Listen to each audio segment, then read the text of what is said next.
es el que elabora los proyectos a diseño final.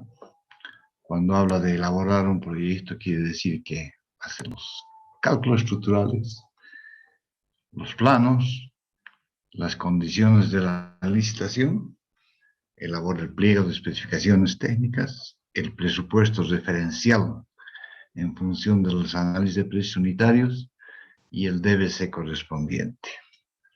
Y una vez que la consultora ha terminado su trabajo, recién se procede a la licitación de esa obra en cuestión. Y para eso va a utilizar todos los documentos que ha utilizado la consultora, menos la memoria técnica. La memoria técnica ha de ser un documento que debe estar guardado por el dueño del proyecto, o sea, por el ente licitante, y solamente se lo va a recabar cuando exista alguna modificación, alguna duda o algún incremento que modifique el DBC correspondiente. Pero estos documentos no figuran en el pliego de especificaciones. Lo que ustedes van a tener como constructores en el DBC, les van a entregar los planos estructurales, les van a entregar las especificaciones técnicas y les van a entregar el presupuesto. Pero el presupuesto donde existan solamente el número del ítem, el ítem que corresponde, la unidad, en qué unidad se va a cuantificar, se va a pagar, se va a medir, y la cantidad, dejando libres las dos casillas que significan análisis de precio unitario y presupuesto. Entonces, lo que ustedes van a tener siempre es una casilla aquí que va a decir ítem, van a tener descripción, van a tener cantidad, unidad,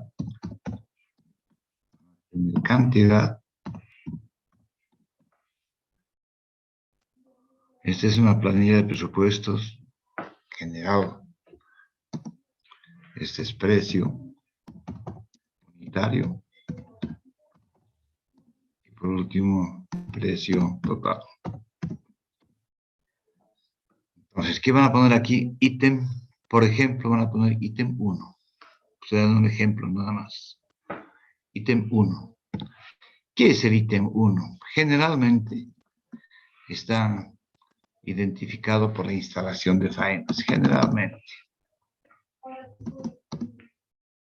Entonces van a tener instalación.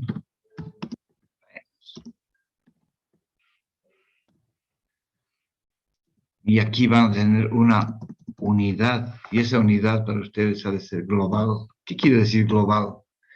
Cuando no se puede identificar con una sola unidad un determinado ítem, se lo trata global. En este caso, por ejemplo, ¿en qué consiste la instalación de faenas? Consiste en, primero, cercar el predio en consideración donde nosotros vamos a construir. Obviamente que cómo lo cerquemos depende de nosotros, nada más. Obviamente que si nosotros colocamos en el cerco más barato, que significa colocar bolillos cada 3 metros y 7 hileras de alambre de púas, estamos dando cierta seguridad a nuestro predio, pero se hablan de cierta seguridad, porque desde el momento que hay contacto visual, los amigos del ajeno estudian el movimiento de la obra y cuando sabe que el sereno no está en la obra, no hay nadie, es muy fácil para ellos con cortafrío entrarse y vaciarnos la obra, que quiere decir que se llevan todo lo que pueden. Por consiguiente, ese es uno de los acápites de la instalación de faenas. El segundo significa las construcciones de las obras no consideradas en presupuesto, que quiere decir depósitos, vivienda del portero, baños, oficina técnica, etcétera, etcétera.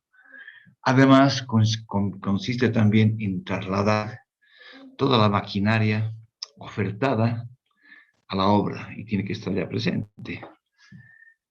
Debe ser dotar de servicios, ya sea de telefonía, ya sea de electricidad, ya sea de, qué sé yo, todo lo que se necesite y existe en la obra. Si usted se fijan, ahorita he hablado de 4 ítems y ninguno se parece a ninguno. El cerco, yo puedo hablar de metros lineales. La construcción de las oficinas, la serenería, puedo hablar por metro cuadrado. El traslado de la maquinaria, herramienta que ha ofertado, puedo hablar en qué ítem, no sé, alquiler de volquetas si quieren. Eh,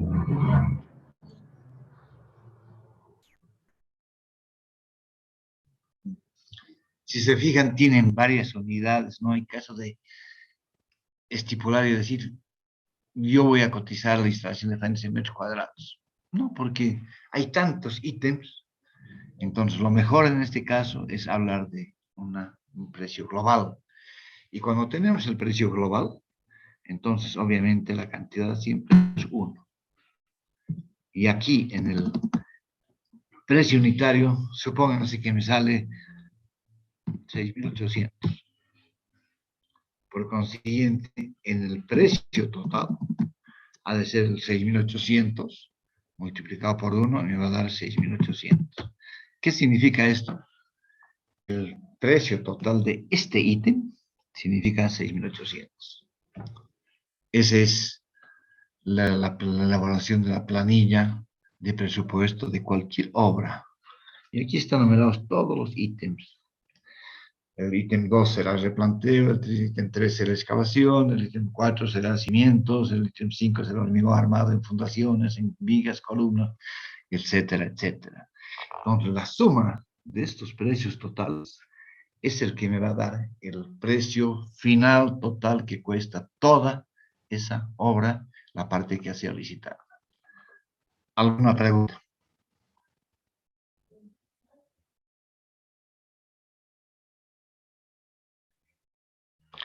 Seguramente ustedes ya conocían esto, entonces no va a ser problema. Perdón, están en clases, ¿no? Sí, ingeniero. Ya, gracias. Es que no veo ni una sola de las fotos que ustedes ponen, por eso estoy preguntando. ¿Alguna pregunta sobre esto? Y este presupuesto lo va a hacer la consultoría, que es el presupuesto referencial o oficial. En cambio, las empresas solamente van a tener estos datos, estos de aquí. Entonces, ¿qué quiere decir? Que ustedes tienen que calcular el precio unitario y al multiplicar el precio unitario por la cantidad van a tener el precio total. Aquí es donde empiezan a cambiar empiezan a manifestarse las variaciones de una empresa a otra empresa, porque es imposible que 2 empresas tengan el mismo análisis de precio unitario. Es muy personal eso. Entonces, ya les digo, en un precio, esta empresa puede tener más alto ese precio total, otros pueden tener más bajo, pero la suma total de esto es lo que nos va a dar el precio unitario. Entonces, lo que están viendo en este momento es justamente el DBC que les entrega el ente licitante para que ustedes llenen y saquen su presupuesto total. Obviamente que todo está basado en el análisis de precio unitario, en este valor. ¿Alguna pregunta? Ingeniero, tengo una duda. ¿Qué es el DBC? La definición. Sí, el DBC es el documento base de contratación. Cuando sale una licitación, por ejemplo, dicen las empresas interesadas recabar el DBC. Y ese DBC es documento base de contratación. En ese DBC, ustedes van a tener qué empresas pueden presentarse, cuál es la dimensión de la empresa constructora, sobre todo esto en función de la capacidad financiera que tenga la empresa y la magnitud de la obra, obviamente. Les va a decir cuál es la maquinaria mínima que tienen que tener ustedes. Les van a pedir el currículum específico y el currículum general y las boletas de garantía. Ahí está especificado en el DBC todo lo que ustedes tienen que cumplir para presentarse a una licitación. ¿Está claro? Está claro, ingeniero, muchas gracias. Ok. Vamos un poquito a disgregando cuáles son las funciones que existen en la parte de consultoría y en la parte de construcción. En la administración pública, el que actúa de consultor está prohibido de ser constructor. y viceversa. En cambio, en proyectos no gubernamentales, en mi empresa, por ejemplo, viene alguien y me dice, ¿no puede diseñar mi edificio y presupuestar? Sí, se lo hacemos todo el proyecto a diseño final y después me dice, ¿ahora me lo puede construir? Yo le digo, sí. Ahí tiene su presupuesto, si está de acuerdo, firmamos el contrato y empezamos a construir. Pero eso es privado. En la administración pública es prohibido por la competencia de intereses que puede existir en esa empresa. Una empresa no puede ser juez y parte. No puede decir voy a colocar 100 metros cúbicos de hormigón y como constructor coloco 200 metros cúbicos de hormigón. O coloco 60 sabiendo que no son 60, son 100. O sea, existe un conflicto de intereses, por eso es de que está prohibido de que el que es consultor sea constructor y viceversa. Bien, dentro de la consultoría siempre existe un gerente general. Voy haciendo una analogía entre los dos, pero aquí también en la construcción existe un gerente general. Este personaje de aquí no necesariamente tiene que ser ingeniero, no. Este gerente general generalmente es una persona con la capacidad suficiente para dirigir una empresa y que tiene los medios suficientes también para solventar o hacer de ente financiero cuando la situación amerite. Obviamente que este se va a encargar de todos los trámites administrativos, firmas de contrato, presentación de boletas. No necesita ser un profesional del rubro, no requiere. Es alguien que ha inscrito su empresa. Por ejemplo, yo os doy el ejemplo de la Bartos. El dueño de la Bartos, don Jorge Bartos, no era ni ingeniero, no era nada, pero tuvo la habilidad de contratar a los mejores ingenieros y empezó a hacer carreteras. Y tenía la suficiente capacidad económica para tener maquinaria, podía pagar buenos sueldos. Entonces depende del staff que uno se rodee para tener una buena empresa en construcción o en consultoría. Pero no necesariamente el gerente general tiene que ser un profesional referido al área. Inmediatamente debajo de esto viene el gerente técnico. En ambos casos, cuando estamos hablando de la consultoría, una empresa consultora no está obligada a hacer un solo proyecto de diseño final. Puede adjudicarse 10 proyectos de diseño final. Obviamente que en cada uno de los proyectos va a tener un supervisor, no necesariamente de obra, puede ser el supervisor de proyectos. Entonces, el gerente técnico es el encargado o es el responsable de todo el éxito de esa obra. Éxito o fracaso, el único que es responsable de los 10 proyectos que están haciendo es el gerente técnico. Obviamente que debajo de él están los especialistas, ¿no? Un supervisor de proyecto, por ejemplo, por cada proyecto que se haga de haber un encargado. O el edificio, qué sé yo, Cañones, pertenece a un ingeniero, en cálculo estructural, diseño, todo lo que quiera. En el edificio Gutiérrez va a tener otro. Entonces, por cada obra ha de existir un supervisor de obra. Y ese va a rendir cuentas al gerente técnico. Obviamente, si la consultoría sale un fracaso, ya ajustará sus cuentas el gerente técnico con todos sus subalternos, pero el único que puede entrar a la cárcel va a ser el gerente técnico, porque él está firmando como responsable total técnico de esa empresa consultora. Lo mismo ocurre en la construcción.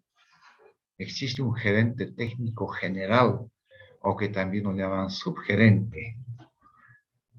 Y este gerente técnico es el encargado del éxito o fracaso de todas las construcciones que está llevando adelante esa empresa. Es lo mismo, una empresa puede dedicarse 3 obras, 4 obras, pero tiene que tener un solo responsable en cada obra. Y para eso aparecen los actores que son el superintendente de obra o el residente de obra o los dos, que están al mismo nivel en relación de categoría, de rango, con el supervisor de la obra. Entonces, este gerente técnico es el que agarra las obras, las carga a su hombro y marcha hacia adelante, y hasta el éxito o fracaso final. Obviamente que en cada una de las obras ha de haber o un superintendente de obra, o un residente de obra, o los dos.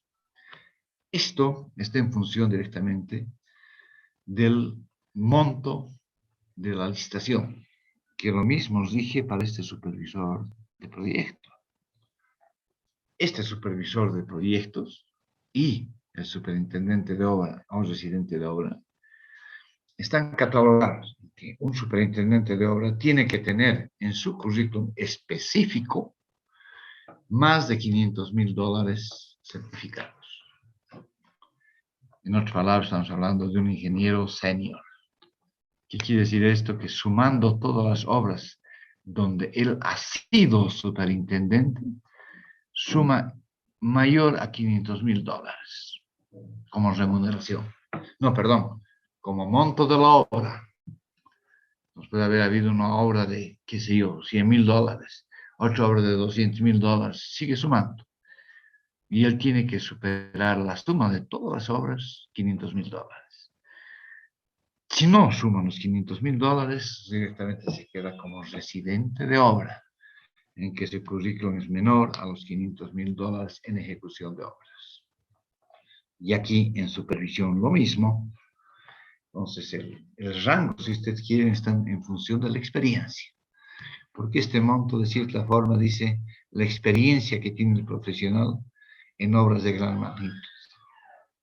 Si yo me he dedicado a hacer casitas de $10,000, ¿cuánto tiempo necesito yo acumular para tener una experiencia mayor de $500,000?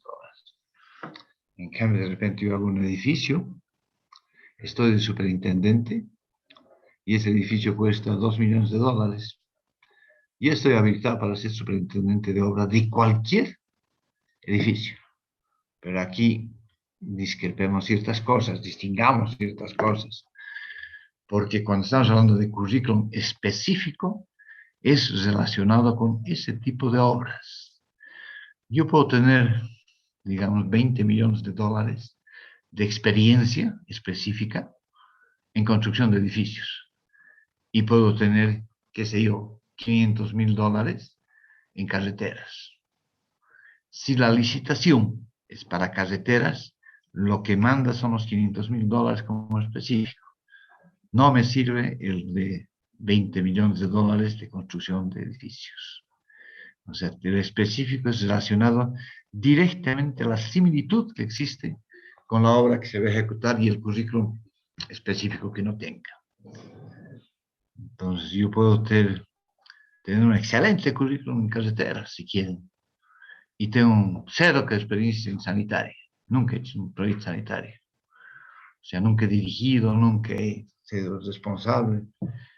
Y la licitación es sobre instalación sanitaria.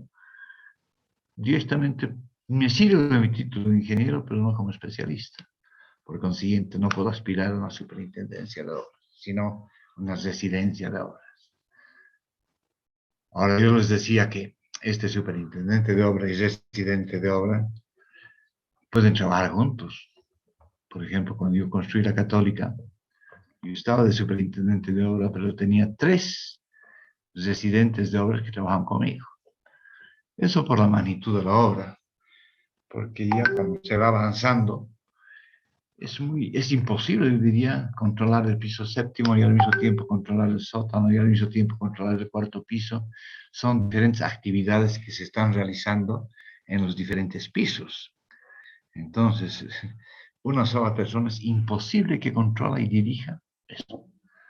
Entonces, justamente para eso se contratan los residentes, que son los brazos derechos, si quieren, del superintendente de obra, y es el que va controlando los pisos, y cuando hay algún problema serio, le comunica al superintendente, le dice: el piso tercero tiene ese problema, y el superintendente irá al piso tercero, soluciona el problema. Pero de cada residente de obra es responsable de las actividades para las cuales se va a contratar. ¿Alguna pregunta?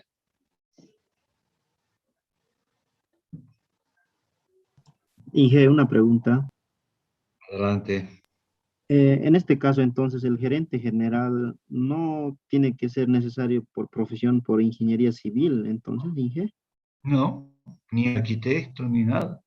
Aquí hay una empresa constructora Álvarez y el gerente general es un abogado y está muchos años construyendo, pero ha tenido la habilidad de contratar ingenieros capaces que les respondan. Obviamente esta empresa Álvarez que les digo, del abogado, es solamente construcción. Entonces se presentan licitaciones de construcción, pero tiene su staff de ingenieros. Entonces él construye solamente, fíjese, vela la parte, si quieren, financiera y legal. Pero no se mete en la parte técnica porque no sospecha de esto. Pero tiene gente de la responsabilidad, de la confianza de él, que le van rindiendo informes y va marchando su obra. ¿Está claro? Dije, yo tengo una pregunta. Entonces, el superintendente de obra, digamos que es el de más alto cargo que supervisa la obra, y el gerente técnico se encarga de revisar lo que el superintendente de obra hizo, o eso no me quedó muy claro. El gerente técnico es una persona sumamente capaz en el rubro. Por lo general es un ingeniero senior con experiencia, muchísimo, porque si esa empresa constructora, por ejemplo, está haciendo por un lado una carretera, por otro lado está haciendo un tendido de alcantarillado, está haciendo un edificio, porque no está abocada a un solo proyecto. Una empresa constructora construye, en teoría, todo. Entonces, sobreentiende que el gerente técnico tiene que tener conocimiento de todas estas especialidades. No necesariamente es tener un PhD en sanitaria, PhD en carreteras, PhD en estructuras, no necesariamente, pero tiene que conocer a fondo cada una de las problemáticas que se están presentando. O sea, es imposible que un gerente técnico sea un junior, un ingeniero junior, que tenga la categoría de residente de obra. Entonces, tiene que ser una persona muy, muy, muy capacitada, que es el que va a firmar toda la parte técnica también. Y la diferencia con el superintendente de obra, que el superintendente de obra es el responsable de una obra, de la que le han asignado. Y el residente de obra también es el responsable directo de una obra. En cambio, el gerente técnico es el responsable de todas las obras que esté ejecutando esa empresa. ¿Está claro ahora? Está claro, ingeniero. Entonces es como si tuviera especialidad en varias áreas, ¿no? De la ingeniería. Es que especialidad, porque no, nadie va a hacer un PhD en 5 especialidades que tenemos, por ejemplo, en la carrera, ¿no es verdad? Tenemos 5 especialidades, entonces, si uno se dedica a hacer PhD en 5 especialidades, experiencia laboral no tiene, ¿verdad? Porque va a ser teórico, ¿no? Se dedica a estudiar y estudiar y estudiar, pero ¿y dónde está su experiencia laboral en obra? No hay. Entonces, no necesariamente tiene que ser un genio para ser un gerente técnico, pero sí tiene que tener la capacidad suficiente de haber participado en muchas diversidad de obras. Haber hecho un camino por aquí, haber hecho una alcantarilla por allá, haber hecho un edificio por aquí, haber hecho una, qué sé yo. Entonces, que tenga el conocimiento suficiente para poder dirigir a los superintendentes de obra y encaminarlos por lo que tienen que hacer. Eso no quiere decir que el superintendente de obra no sepa, claro que sabe, pero el responsable de todos los proyectos es el gerente técnico. Y el superintendente de obra es por obra, uno por obra. ¿Está claro? Está claro, ingeniero. ¿Alguna pregunta más? Dije buenos días, disculpe. Bien, Quería, adelante. quería saber, ¿el fiscal de obra si entra en este cuerpo de trabajo? Vamos a entrar. Si te fijas en el cuadro que se llama en tu pantalla, dice fiscal de obra. Vamos a llegar a ese. ¿Cuál es el papel del fiscal de obra? En este momento estamos viendo actores de una consultoría y actores de una construcción. En estos actores no interviene el fiscal de obra, pero vamos a ver dónde interviene, que es un papel importantísimo en cualquier proyecto. Pero llegaremos primero ahí. ¿Está bien? Sí, Ya. Debajo de estos, del superintendente, del supervisor de obra, existen los especialistas, tanto en la parte de consultoría como en la parte de construcción. Y estos especialistas son ingeniero estructural, arquitecto, ingeniero sanitario, ingeniero eléctrico, cableado estructurado, ingeniero de gas, y el grupo de apoyo son topógrafos, dibujantes, etcétera, etcétera. Que en este caso, cada uno va a hacer el proyecto que le corresponde, cada uno. O sea, en otras palabras, si quieren, son casi personal de planta. Este ingeniero estructural va a hacer el cálculo estructural justamente de ese proyecto. Un edificio de 100 pisos, ¿quién hace el cálculo estructural? El ingeniero estructurista. Pero ¿quién hace el proyecto? Un arquitecto. ¿Quién hace el diseño sanitario? El ingeniero sanitario. Y así sucesivamente. Entonces, generalmente estos son personales de planta. Cuando es una empresa consultora grande, todos estos actores son ingenieros de planta. Entonces, acaban de hacer un proyecto, no para una obra, sino acaban de hacer un proyecto y pasan al otro, pasan al otro, pasan al otro. Están haciendo la consultoría. Por eso yo decía que estos actores necesariamente tienen que responder a las 4 preguntas que les he dicho en la anterior clase. Las 4 preguntas: ¿qué es? ¿Cómo se hace? ¿Con qué se hace? ¿Y cuánto cuesta? Porque ellos van a preparar el pliego de especificaciones y van a preparar el presupuesto referencial que solamente va a tener acceso el que los ha contratado para hacer la consultoría.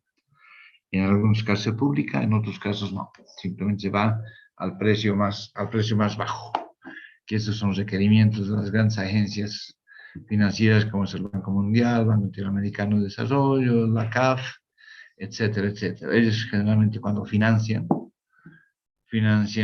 y exigen que se adjudique al precio más bajo, que es un crimen eso, pero vamos a hablarlo posteriormente. En cambio, en los otros casos, los chinos, el gancho que tienen, sobre todo con este gobierno, es de que ellos financian, pero obligan a que ellos mismos construyan. O sea, lo tienen amarrado. En este caso hacen consultoría y construcción. Es un convenio que tienen con el gobierno, entonces financian el proyecto, hacen su estudio, inmediatamente construyen. Entonces, el conflicto de intereses aquí está latente y vigente, porque uno no puede ser juez y parte. Bien, en el rubro de la consultoría, entonces, existen los diferentes actores que son responsables de su especialidad. En el caso de la construcción, existe lo mismo, pero ninguno de estos es un personal de planta. Lo máximo que hacen es prestar servicios a la construcción, porque todos los problemas que se presenten en la construcción los vamos a ver aquí, el superintendente de obra, el residente de obra. En cambio, el ingeniero estructural, arquitecto, sanitario, es cuando se presenta un problema en la obra. Por ejemplo, se dan cuenta de que una columna tiene que desaparecer de esa posición, porque molesta. No se dieron cuenta el rato de eso. Lo primero que hacen es que rediseñe la funcionalidad de esa arquitecto. Y una vez que el arquitecto rediseñe las plantas, obviamente con un criterio centrado, no quiere decir con esto que la primera columna está aquí, la segunda está a 3 metros y la última se voladiza a 6 metros. Esa estructura no funciona nunca. Claro, el papel aguanta todo, pero al arquitecto hay que decirle eso no funciona por ningún caso.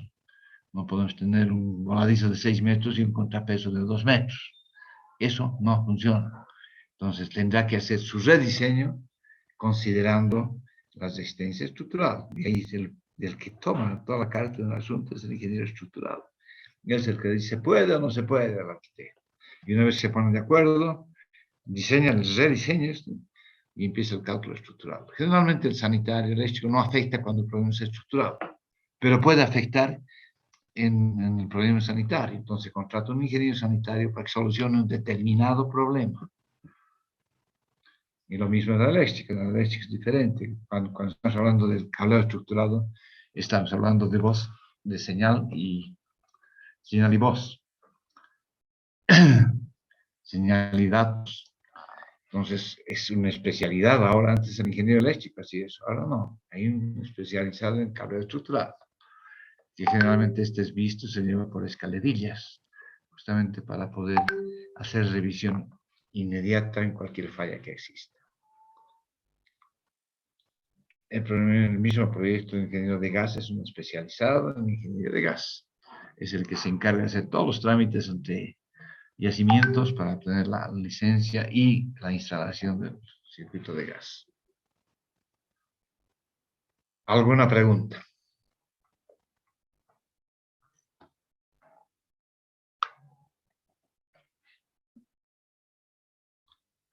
Bien, ahora entramos. ¿Quién es el fiscal de obra? El fiscal de obra es la persona de entera confianza del ente licitante que tiene toda la autoridad suficiente para permitir incrementos o modificaciones en el proyecto. Por consiguiente, tiene que ser un profesional del área. Aquí no puede estar un abogado, un economista, un psiquiatra, no. El fiscal de obra tiene que estar necesariamente con conocimiento total de todo esto. Entonces, si quieren conocimiento, están al nivel del gerente técnico, el gerente técnico de los dos, o del superintendente de obra. Pero es el único que permite variaciones del contrato, ya sean variaciones estructurales, variaciones de diseño o variaciones presupuestarias. Entonces, cuando existe una relación directa entre la construcción y la consultoría, porque en una construcción, el que va a ejecutar la obra es la mano derecha, es el lado. Y el que ha hecho el proyecto es este, generalmente el supervisor sale de ahí o se contrata un supervisor externo que no tiene nada que ver ni con el dueño del proyecto, o sea, que el ente licitante, ni con la constructora. Y este supervisor de obra está obligado a hacer cumplir hasta las últimas comas del proyecto. Si en el proyecto dice, antes de vaciar, el ingeniero tiene que pararse de cabeza, tiene que hacer cumplir que el ingeniero se pare de cabeza antes de construir. Perdón un ratito.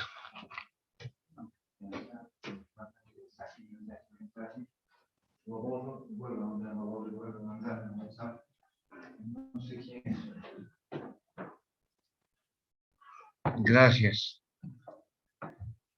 Entonces, la relación entre el consultor, en este caso, si quieren, supervisor de obra, y que tiene su gerente general, obviamente, y el superintendente o residente de obra, la relación que existe es a través del libro de órdenes. Y este libro de órdenes debe estar notariado el día de inicio de la construcción. Es el momento que empieza la orden de proceder. Ese momento es cuando se abre el libro de órdenes. Este libro de órdenes tiene un original y 3 copias. Otra vez.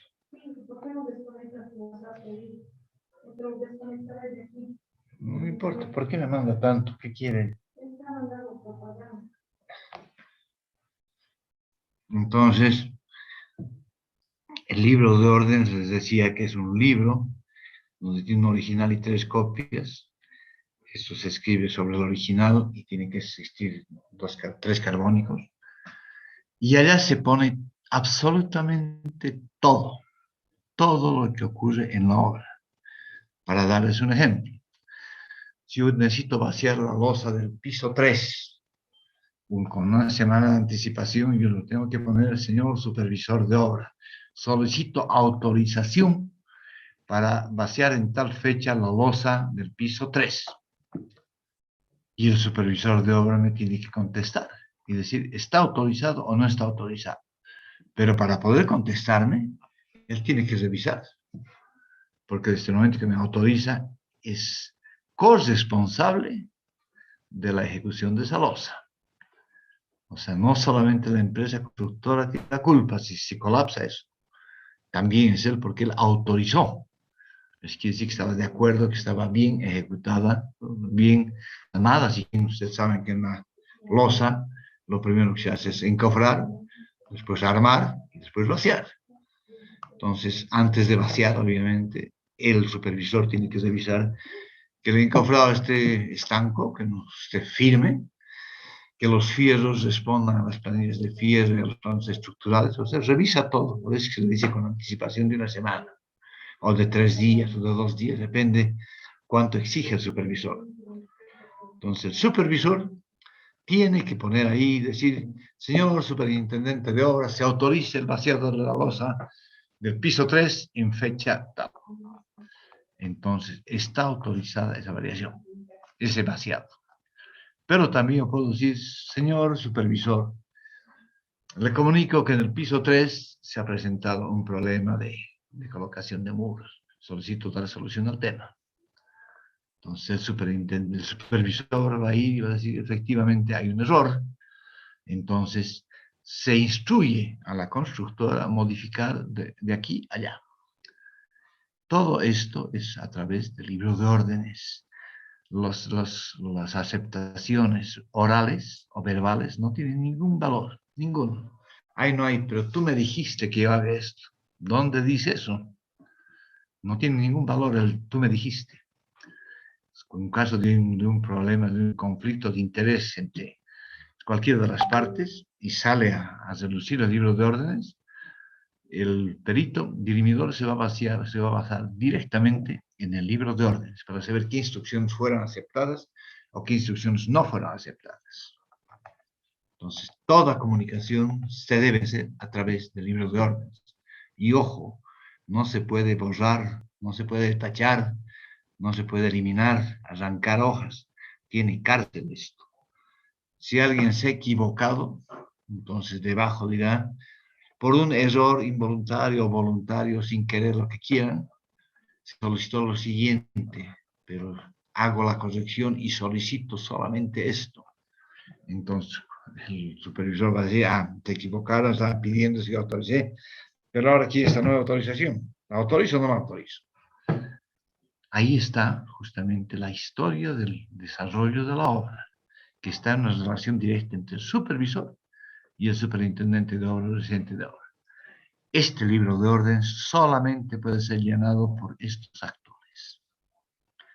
Si el ingeniero sanitario encuentra un error y quiere hacer una modificación, pues le dirá al superintendente o al residente, por favor, solicita esta modificación. Él no puede llenar el libro de órdenes. No está autorizado. ¿Alguna pregunta? Bien, cuando existen estas modificaciones, generalmente cuando existe modificación, también hay modificación económica. Y el único que está autorizado para aceptar ese incremento es el fiscal de obra. O sea, el fiscal de obra está aquí arriba, si quiere, aquí. Pero no participa directamente en la consultoría, ni participa directamente en la construcción. Él mira de palco aquí y exige que se cumplan los DBCs, los documentos bases de contratación. Entonces, si en el libro de órdenes, por ejemplo, el supervisor me dice, señores empresa constructora o señor ingeniero supervisor de obra, el muro de contención presupuestado con hormigón ciclópeo se instruye que sea modificado a muro de hormigón armado, muro de contención de hormigón armado, para lo cual les solicitamos realizar el cálculo estructural y el presupuesto correspondiente. Es una instrucción del supervisor de obra al superintendente de obra. ¿Pero qué quiere decir? Que primero el supervisor le ha consultado al fiscal de obra o el fiscal de obra le ha instruido al supervisor para que se realice este cambio. Entonces la empresa constructora es la que se encarga de hacer la modificación, primero presentar las modificaciones y cuando es aceptada por el supervisor tiene que estar firmada por la obra dando su consentimiento. Si no hay este camino, y directamente yo de puro gil me puse a hacer el muro de hormigón armado, nadie me lo va a pagar. O me lo van a pagar al costo del hormigón ciclópeo. Porque no existe una instructiva escrita donde me den orden de modificar un presupuesto. Inge, una Por eso está consultita la... sobre el punto, perdón. Sí, sí, sí, adelante. Para Cuando eso, hay esta situación en la que, digamos, se va a reemplazar un ítem por otro y hay que realizar un análisis estructural, aparte de lo que estaba en el proyecto inicial, ¿quién se encarga de hacer ese análisis, ese diseño estructural? ¿El constructor o el supervisor? depende de la magnitud. Generalmente el que hace el cálculo estructural es el supervisor. El supervisor de obra es el que tiene que plantear la nueva solución, pero es así una instrucción del fiscal de obra. Entonces, él plantea y dice, este es el nuevo plano estructural. Entonces, el superintendente de obra cuantifica cuánto cuesta eso, es esa modificación. Y vamos a ver más abajo directamente, por eso lo estoy dejando un poquito así en suspenso. ¿Qué es lo que tiene que hacer el superintendente de obra en base a la instrucción de la supervisión? Pero ya les digo, ¿de dónde ha salido la supervisión? No de su capricho ni de su criterio. Ha tenido que recibir una instructiva del fiscal de obra, que es el representante del dueño del circo, del ente licitante, es su representante, es la persona de confianza. Que cuando este fiscal de obra diga al dueño del proyecto, hay que hacer esto, el dueño del proyecto no le queda más que decir, hazlo, tú eres el que sabes. Entonces da la instrucción al supervisor de obra para que realice la modificación y la superintendencia que presente los documentos necesarios y el monto para poder ser aceptado o no ser aceptada esta modificación. Todo esto a través del libro 2. ¿Está claro? Sí, Inge, muchas gracias. Si se fijan ustedes, el fiscal de obra es el que tiene todo el poder, si quieren, en esa producción. Tiene el poder sobre la consultora, tiene el poder sobre la constructora. Si hay una rescisión de contratos, lo va a hacer el fiscal de obra directamente con la constructora o con la consultora. Si el fiscal de obra ve que la supervisión no está cumpliendo su papel, puede rescindir contratos. Él, nadie más. Y si la constructora está cometiendo una serie de errores, los cuales ha sido llamado a atención y no ha hecho las correcciones, fiscal de obra es el que rescinde el contrato directamente con la constructora. O sea, si se fijan, el fiscal de obra es la máxima autoridad de una construcción porque está en representación del dueño de la licitación, del dueño del edificio, él es el representante. Y nadie más puede autorizar cambios, ni económicos ni técnicos. Solamente él. ¿Está claro? Bien. Esto ya les comenté en la anterior clase, pero es bueno que lo recalquemos. Tanto la consultora como la constructora tiene que saber de qué está hablando. ¿Cómo puede hacer un pliego de especificación de la supervisión si no sabe, por ejemplo, qué es un ladrillo de botaguas en Sardinelo? Supónganse que le han dicho este botaguas en Sardinelo y el supervisor no sabe lo que es un botaguas en Sardinelo. ¿Cómo va a controlar la buena ejecución de la obra? O el que está haciendo el presupuesto, ¿cómo va a colocar las especificaciones técnicas? ¿Cómo? Si no sabe de qué están hablando. Y en el campo de la construcción, si dicen votados en Sardinel el presupuesto, ¿cómo va a presupuestar si no sabe de qué se trata un votados en Sardinel? Entonces, primero que sepa qué es. Y eso responde a definición y dirá, el botaguas en Sardinel será construido con puro gambote en un espesor de 5 centímetros, el mismo que da ese bocado. Ok, si ya sabe entonces qué es un botaguas en Sardinel, puede aplicarlo. ¿Qué es lo contrario a un botaguas de hormigón armado? En los botaguas de hormigón armado se va a hacer con hormigón y fierro. En cambio, en Sardinel se va a hacer solamente con ladrillos. Pero tiene que saber qué es. A eso responde esto que se llama definición. Segundo, ¿con qué se hace? Si no sabe qué es, ¿cómo va a saber con qué se hace? En cambio, si ya sabe qué es, cuando dirá, se colocará ladrillo gambote, ladrillo de 3 huecos, o ladrillo tanto, de tal manera que el revoque sea con una dosificación de 1 a 4, etcétera, etcétera. O sea, está especificando qué es, pero además está transmitiendo eso en instructiva a la constructora, porque la constructora también tiene que saber cómo se hace, si no, ¿cómo va a ser? Posteriormente se dice cómo se debe hacer. Eso responde a la metodología constructiva que ya les dije, que este rubro es lo que menos he encontrado yo como bibliografía. Son pocos libros, y eso de Frederick Merritt que les he dicho, es uno de ellos que tiene esto, pero no completo, pero pueden basarse si consiguen enciclopedia.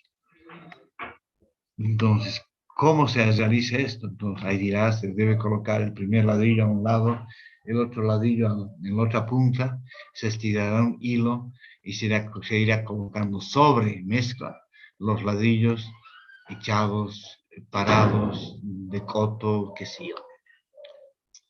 Y una vez terminado este botaguas, que será colocado después del empotramiento de las ventanas, se procederá al revoque del mismo para su acabado final considerando un cortaguas.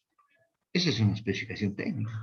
Es una metodología, cómo tiene que hacer para que quede bien. Porque, por ejemplo, si no estiran el hilo, ese botaguas puede quedar como con ondas. Entonces tendrán que corregirlo con el revoque. Pero si el supervisor en medio del camino los encuentra haciendo eso, los artistas hagan eso, hagan bien las cosas. Así no se construye. Eso es lo que implica la metodología. Y por último, tanto el de la constructora como el de la constructora tienen que sacar su precio unitario para saber cuánto cuesta un metro lineal. Seguir con el ejemplo del Sardinel. ¿Cuánto cuesta un metro lineal de botagas en Sardinel? El de la consultora ha hecho su presupuesto en base a ese dato. El supervisor va a hacer cumplir en obra que se haga así exactamente. Y el de la constructora va a construir así y le va a poner un precio cuánto cuesta hacer eso. ¿Alguna pregunta?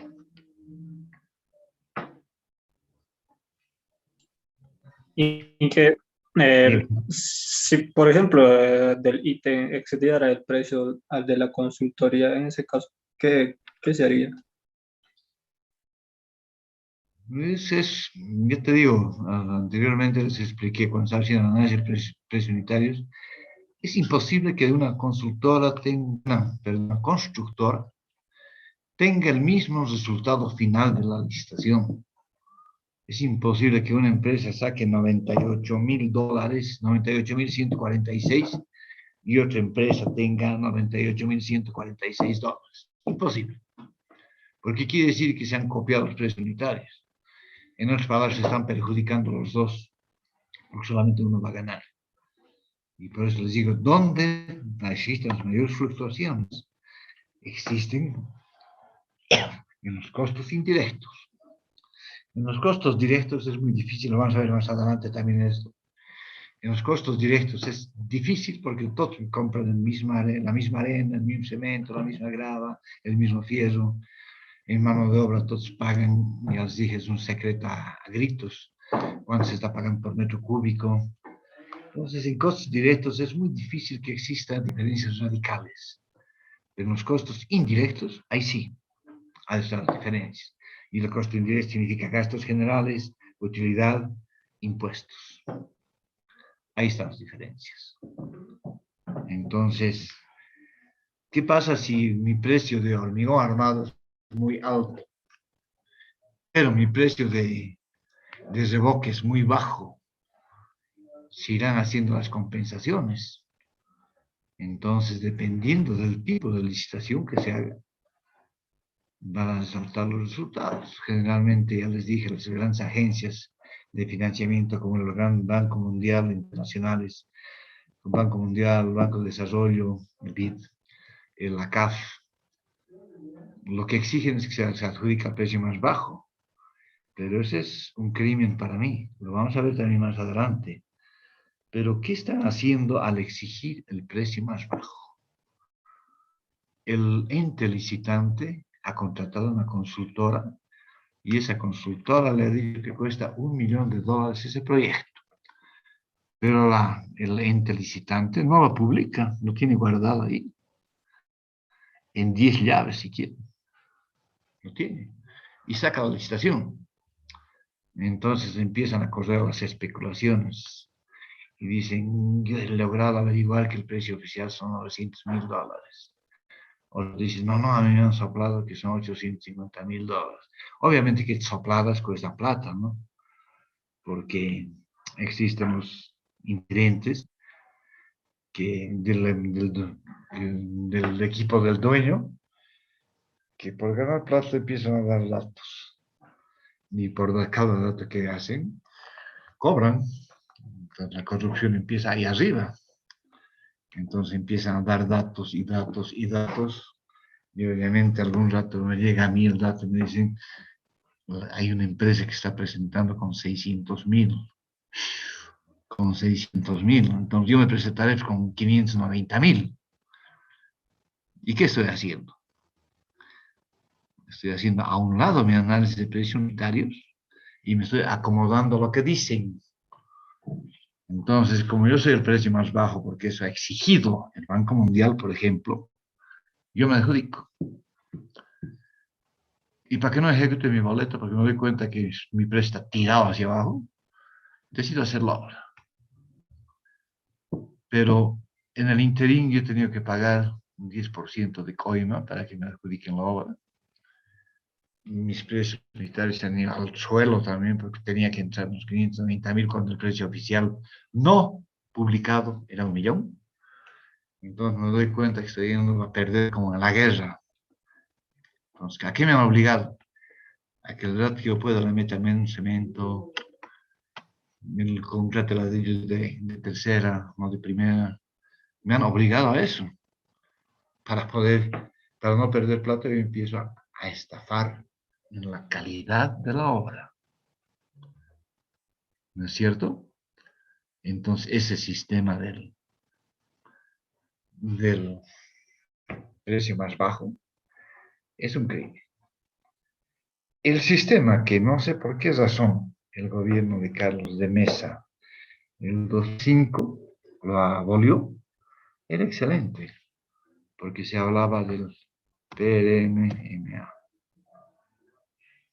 Y este era igual al 30% de la oficial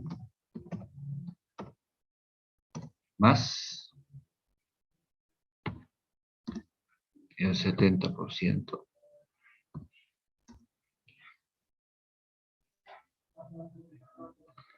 del promedio.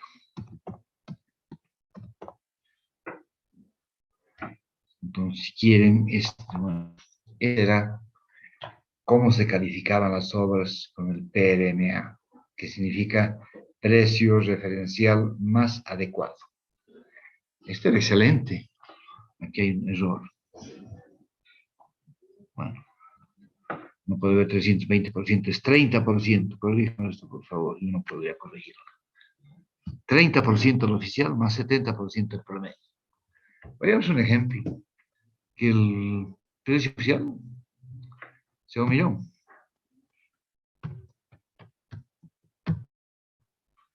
$1,000,000. Ese es el precio oficial. Y las diferentes empresas siguen sacando sus propios presupuestos. Entonces, ¿qué se hace? Se suman todos los presupuestos y se dividen entre el precio promedio. Y digamos que el precio promedio que nos sale son $964,000.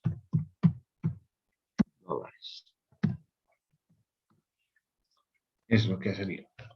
Por consiguiente, el precio referencial más adecuado es igual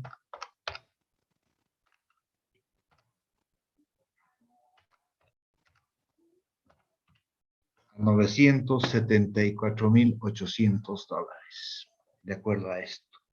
Fíjense que podría haber habido una empresa para llegar a un promedio que les he dictado, que estoy haciendo de memoria, no estoy haciendo con datos oficiales. digamos que había uno con $800,000 y había otro con 1.100.000, porque así le ha salido. Como no existe el dato oficial real, no está publicado, cualquier cosa puede pasar. Entonces yo con mi empresa, con mis precios unitarios, y me sale 1.140.000. Ok, me presento con 1.140.000. Y yo digo, debe estar en 1.200.000 el oficial. Como no lo sé, estoy jugando a eso. Por eso este valor es el promedio de todas las empresas. Cuando yo sumo el 30% del oficial de 1.000.000 y el 70% del promedio, hago cálculos y ese es el promedio. Entonces, el cálculo que yo tengo, el precio oficial es 974.800 dólares. Ese es. El PRMA, este, es 974.000. ¿Quién se adjudicaba la obra? El que estaba inmediatamente por debajo de este valor. O sea, yo que me presenté con 1.140.000, estoy chao. El que se presentó con $980.000, está chao. En cambio, el que se presentó con 970.000 es el que se adjudica la obra. Pero esto está respondiendo a una realidad, porque este promedio es el promedio de todas las empresas, y todas las empresas han hecho sus precios unitarios para no perder. Nadie trabaja para perder plata. Lamentablemente esto lo han eliminado por exigencia de las grandes agencias internacionales y ahora califican al precio más bajo. Ya no califican esto. Entonces calificarán a un precio de 650.000, 560.000, que es el que ha presentado una empresa. Entonces, fíjense esta gran aberración que se produce por hacer las cosas así. En vez de adjudicar con esto, han adjudicado esto porque es el precio más bajo de las empresas. O si quieren, llamen los 700.000. ¿De dónde va a sacar 274.000 esta empresa para cubrir la diferencia que existe? Engañando, dejando de meter más cemento, el fierro lo van a colocar uno sí, uno no. O sea, empieza ya directamente la corrupción en la ejecución de obras. Además de que como no sé que no van a alcanzar, empiezo a negociar con el supervisor de obras. Y le digo, y aumentame pues el volumen de zapatas. Y el saldo vamos a medias. Le estoy contando cosas reales porque a mí me lo han ofrecido. Obviamente que en mi vida yo acepto las cosas. Por eso es que no trabajo con la administración pública. Pero así funcionan las cosas. Entonces, este debería volver a implantarse, el 30% del oficial, más el 70% del promedio, y de ese precio el más bajo es el que tenía que adjudicarse. Pero está dentro de una realidad, es que sí que está obligado a hacer las cosas bien hechas. Pero el que ha hecho, se ha adjudicado con 560.000, ¿con qué valor yo le puedo exigir que haga bien las cosas? Si sé que se presta tiradísimo abajo, que no hace nada. Pero lamentablemente así estamos trabajando en Bolivia, así. ¿Alguna pregunta?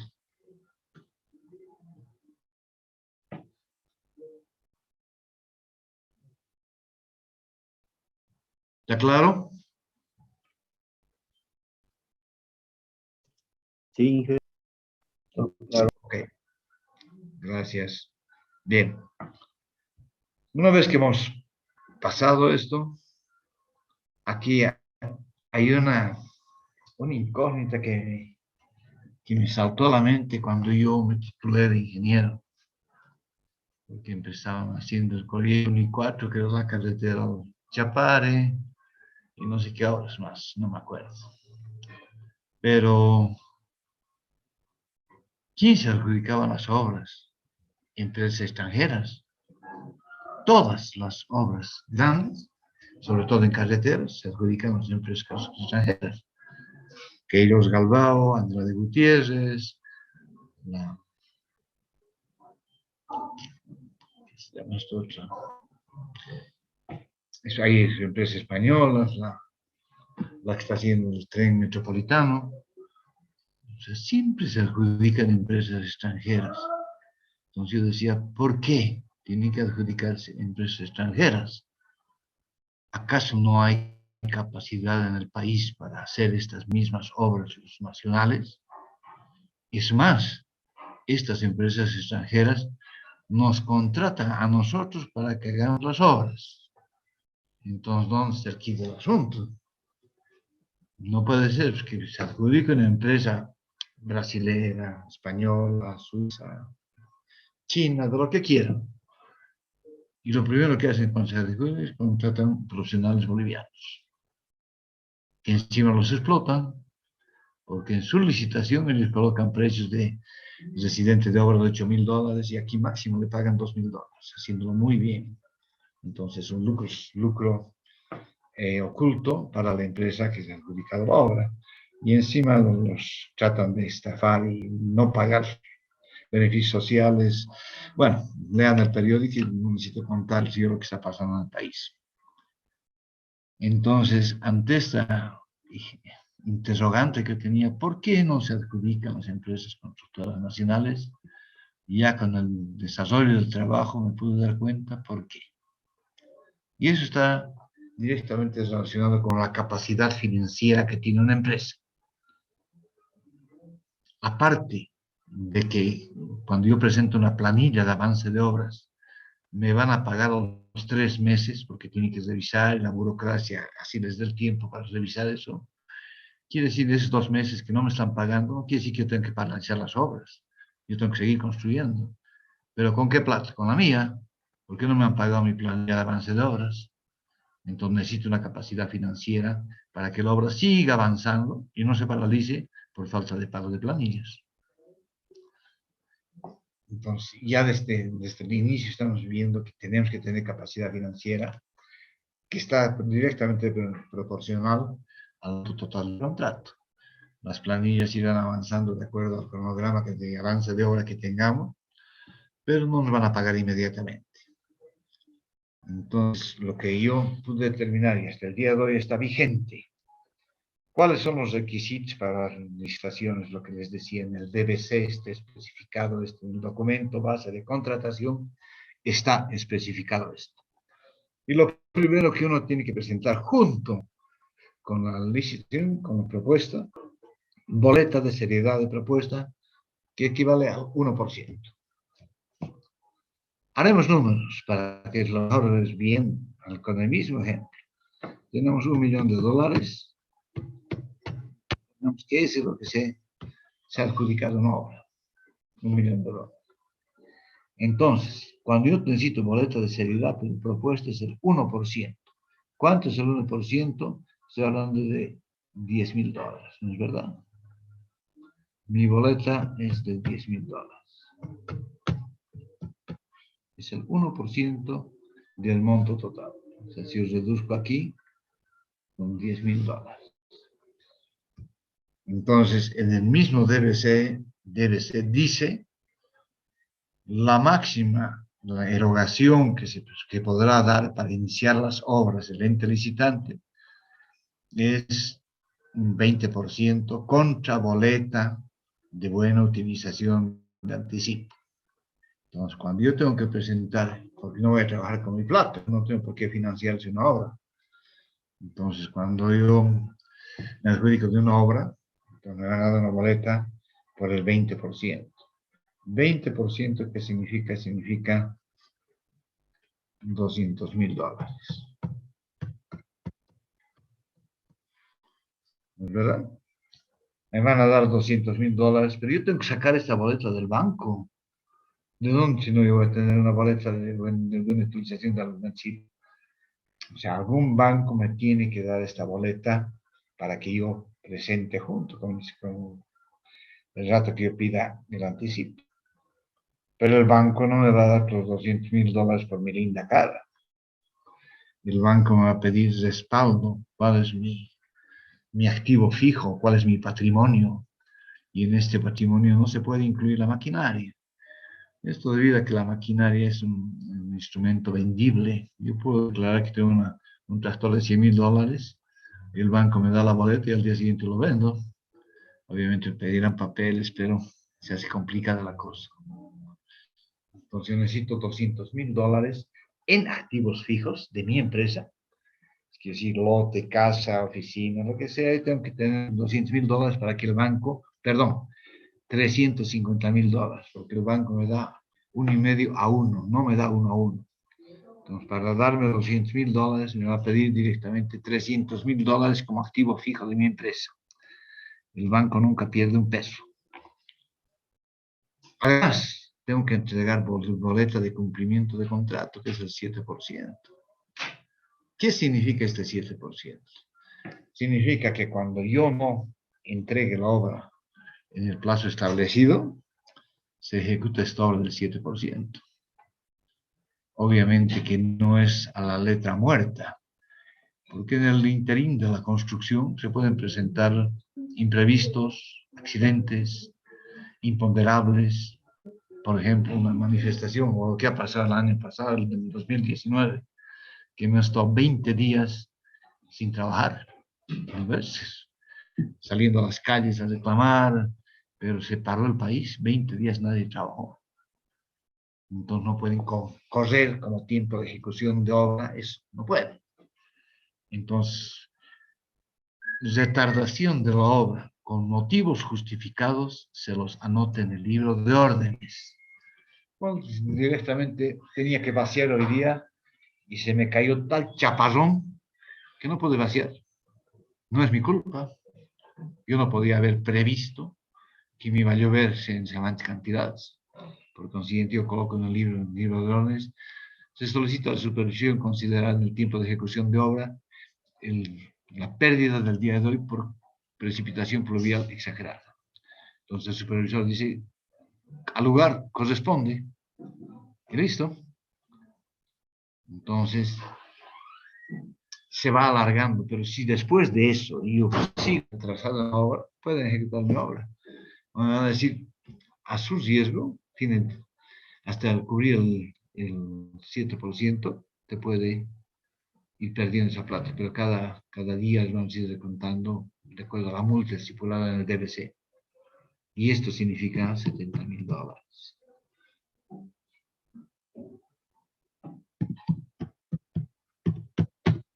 Bueno, lo que no quiero escribir.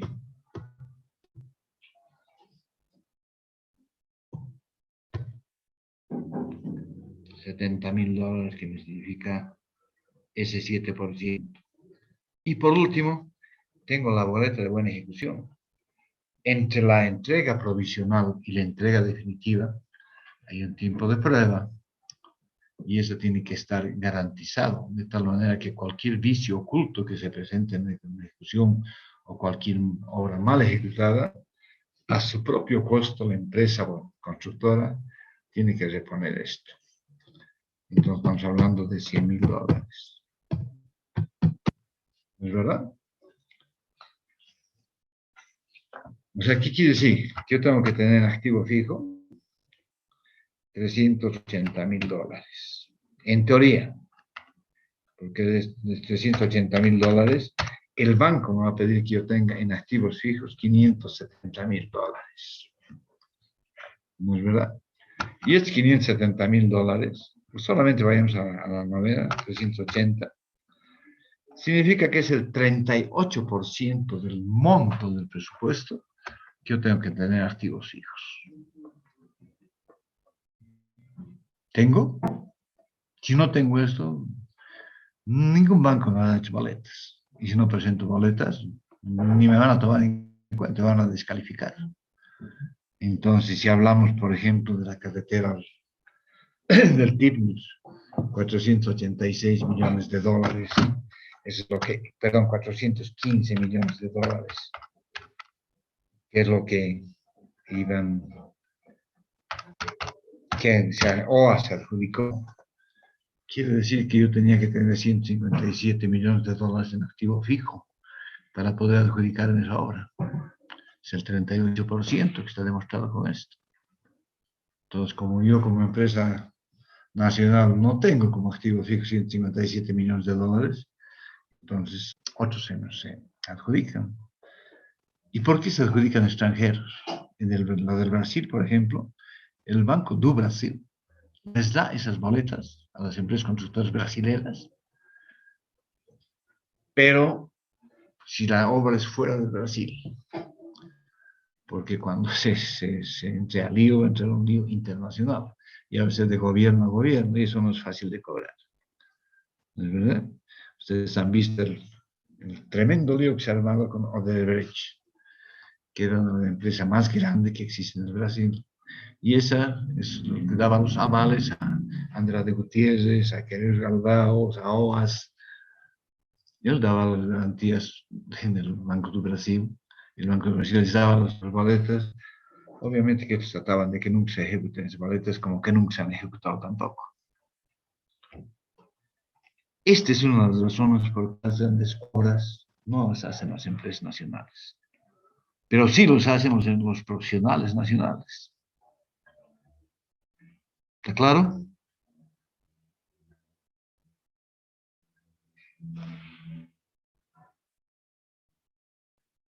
¿Alguna pregunta?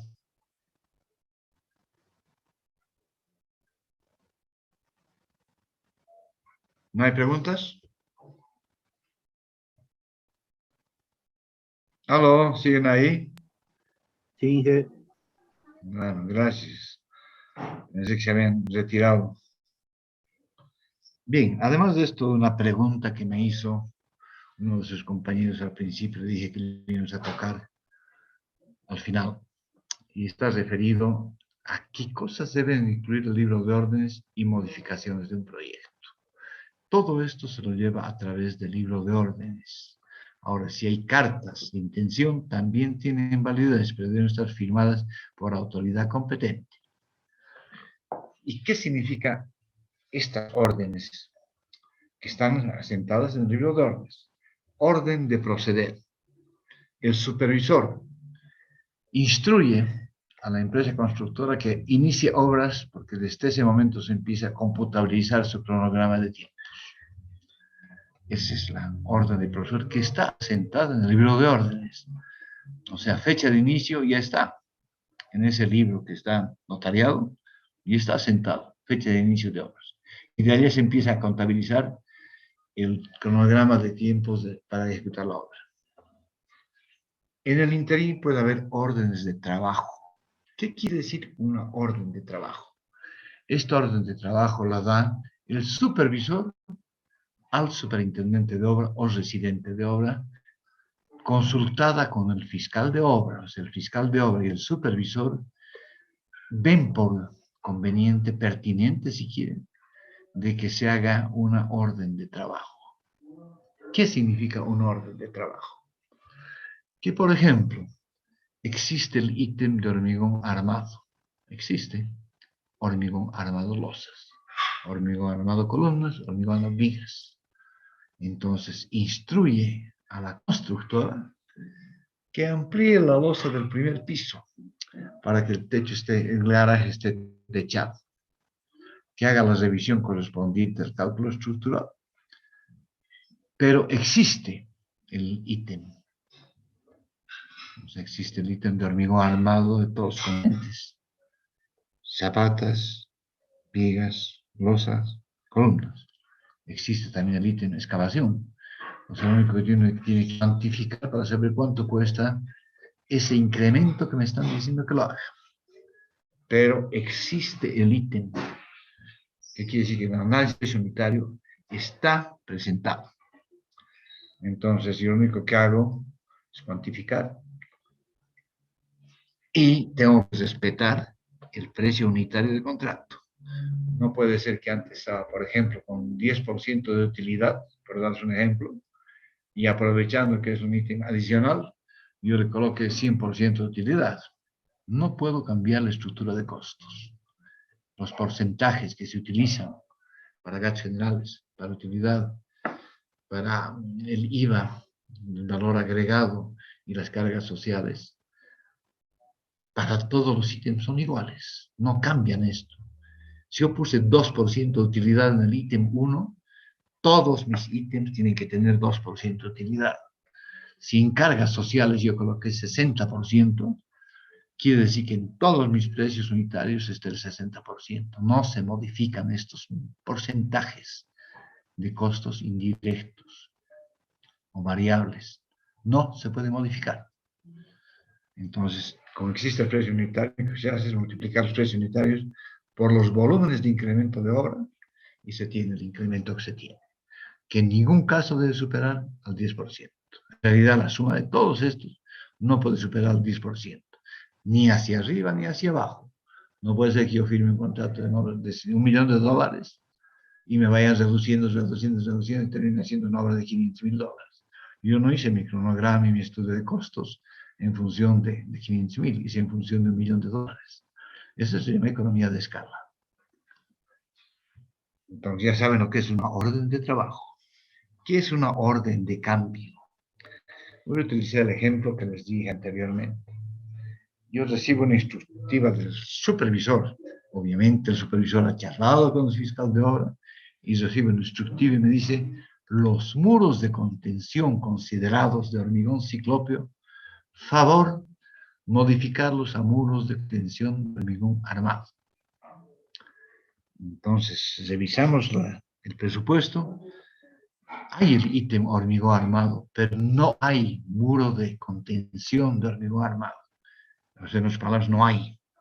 Entonces, eso se llama orden de cambio, porque se está cambiando un ítem por otro. Y en este caso, yo tengo que hacer el cálculo estructural, tengo que hacer el presupuesto, el análisis de precio unitario y entregarlo a la supervisión. Y la supervisión me tiene que aprobar esto para que yo empiece a hacer ese muro de contención de hormigón armado, anulando el de hormigón ciclópeo. ¿Está claro?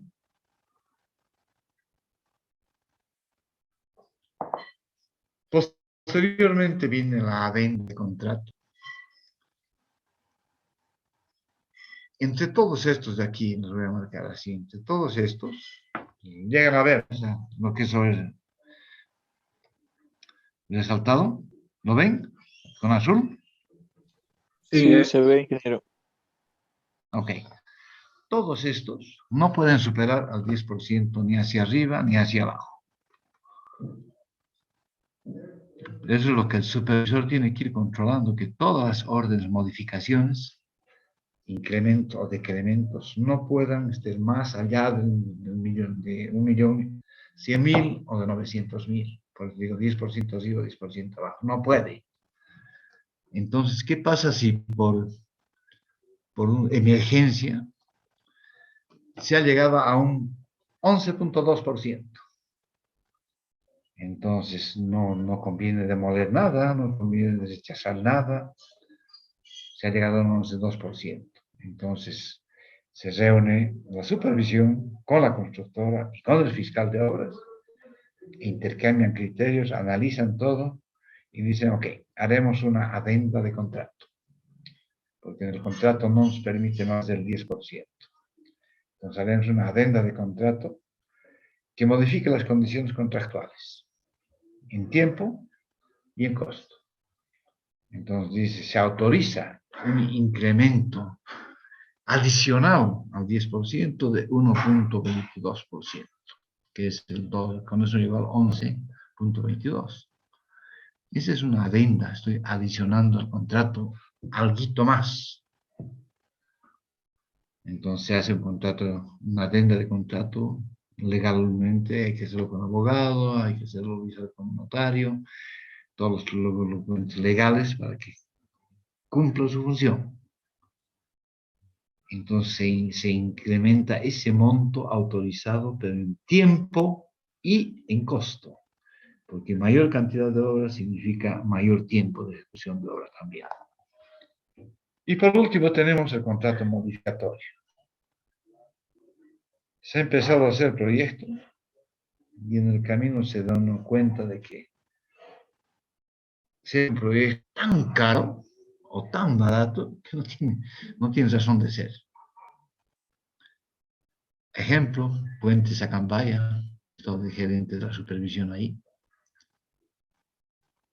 que hicieron un tipo de novelas sucesivas, que es la nueva, bueno, va a ser la nueva carretera hacia La Paz, directa, por Independencia, Norochat, Independencia, y se estaba construyendo este puente. y vimos por conveniente que no se respondía a la necesidad que se tenía, que se estaba pagando increíblemente más caro sin motivo, cuando se podía haber hecho fácilmente un puente con vías BPRs, sin ningún problema, que iba a cumplir la misma función de integración entre las ciudades de Cochabamba y La Paz. No se había avanzado mucho, solamente habían paseado pilotes, o sea, la pérdida no iba a ser considerable. Entonces se decidió hacer un contrato modificatorio. ¿Qué significa esto? Que ya no hay que hacer una licitación, no hay que hacer nada, sino la misma empresa que se ha adjudicado tiene que presentar un proyecto modificatorio de lo que se le está exigiendo. Entonces era un puente ya no de dovelas sucesivas, sino un puente con vigas BP. En este caso estamos modificando sustancialmente el BBC, porque no nos responde a las especificaciones técnicas que tenían antes. La especificación técnica para una dovela sucesiva no se parece para nada a una viga BPR, para nada. Por consiguiente, se hace otro contrato con las nuevas condiciones. Todo esto tiene que estar asentado en el libro de órdenes, porque si alguien se mete a hacer un contrato modificatorio sin instrucción ni nada, termina absorbiendo él. ¿Alguna pregunta? Dije, ¿qué pasa si el libro de órdenes o una hoja es anulada por el supervisor? El supervisor se va a la cárcel. Ese es un delito que está penado con la cárcel, sin ningún trámite, el que ha arrancado el ojo o ha borrado alguna cosa, pues también tachar, agarrar un marcador negro y ponerle encima y no dice nada ya. Y el que ha hecho eso va directamente a la cárcel. Está eliminando pruebas de un delito exprofesamente. Y eso es cárcel. Nadie puede tocar ese libro de orden. Y ese libro de orden debe estar siempre en obra. Y para salir de obra, para un problema judicial, digamos, tiene que dar orden directamente el juez. Si no, el libro no sale de orden, de obra. ¿Está claro? Sí, porque he estado en una pasantía y ha habido un caso donde el supervisor no le ha gustado lo que han llenado y lo ha anulado. O sea, lo ha puesto ahí anulado. Y él dijo que él tenía la autoridad de poder anular hasta todo el libro. Anular, sí. Ya les dije, pueden poner una raíz y poner anular encima. No pueden arrancar esa hoja, no pueden borrar lo que dice. Mientras tú sigas leyendo lo que dice ahí, no hay ningún problema. Tú puedes poner una raya encima y decir anular. Pero en vez de eso, yo lo que prefiero es poner abajo y decir, por favor, señor supervisor, considere que la anterior solicitación que hice no tiene validez. Había un error conceptual. Por consiguiente, solicito que apruebe este nuevo requerimiento. Es lo mismo anular, ¿no es verdad? Porque al anular está pidiendo otra condición. Yo generalmente no lo tomo como delito el anular. ¿Pero qué significa anular? Poner una raya y escribir encima anular, pero que no borre el contenido de lo que decía el libro. ¿Está claro? Sí. ¿Alguna pregunta más?